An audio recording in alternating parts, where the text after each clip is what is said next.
You're joking, aren't you? It's the Teesside chef. Salt and pepper chips recipe, and apparently this spicy, satisfying side dish originated in the Chinese restaurants of Liverpool, thereby joining some other fantastic things to come out of Merseyside, like not buying the Sun newspaper, the greatest band ever.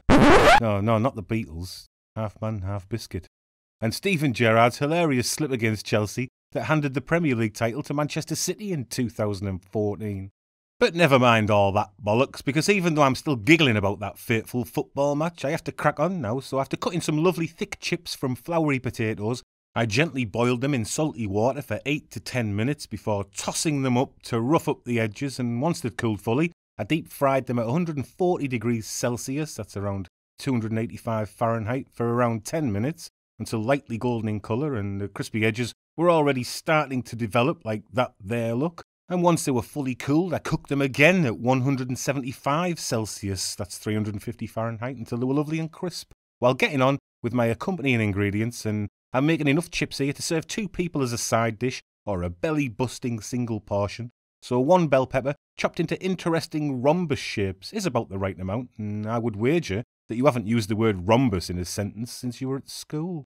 Along with a coarsely chopped medium onion, and I was crying salty tears while cutting this onion, just like I was when Liverpool eventually went on to win the 2020 Premier League title in sensational style, because I was dying for them to blow it again. But hey-ho, never mind. I've got 2 chillies here, and I'm going to chop them finely, and I reckon it's better to have all your veggies chopped before your chips go in for their final fry, so you're not running around like a headless chicken trying to do everything like Steven Gerrard was that time against Chelsea.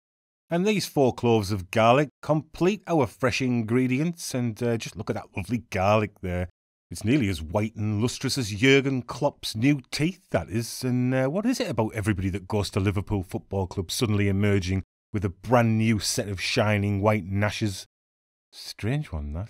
Anyway, now we've got our veggies chopped properly, we can get on with the simple spice mix that we're going to scatter on our salt and pepper chips at the end. And this couldn't be simpler, with 1½ teaspoons of Chinese 5-spice, and you do need Chinese 5-spice here, a ½ teaspoon of salt, and a ½ teaspoon of black pepper.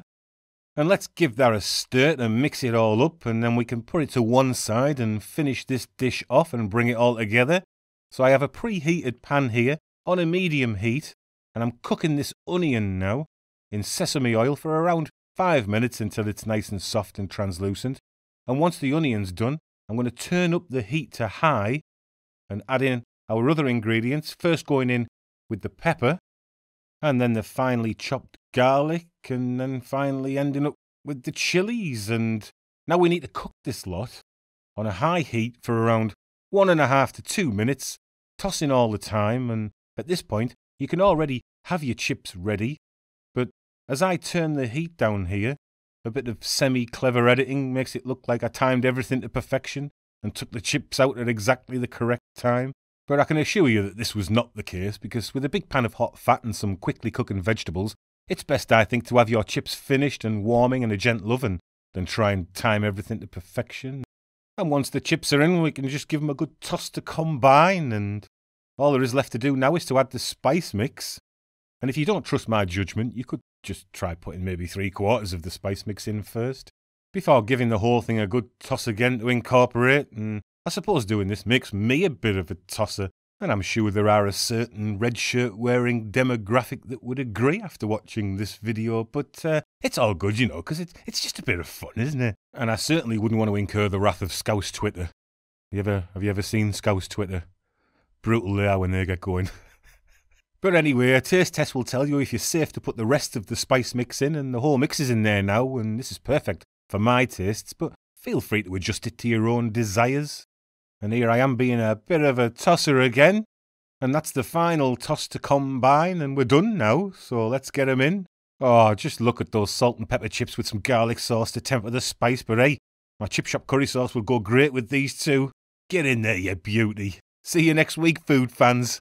Ta-ra.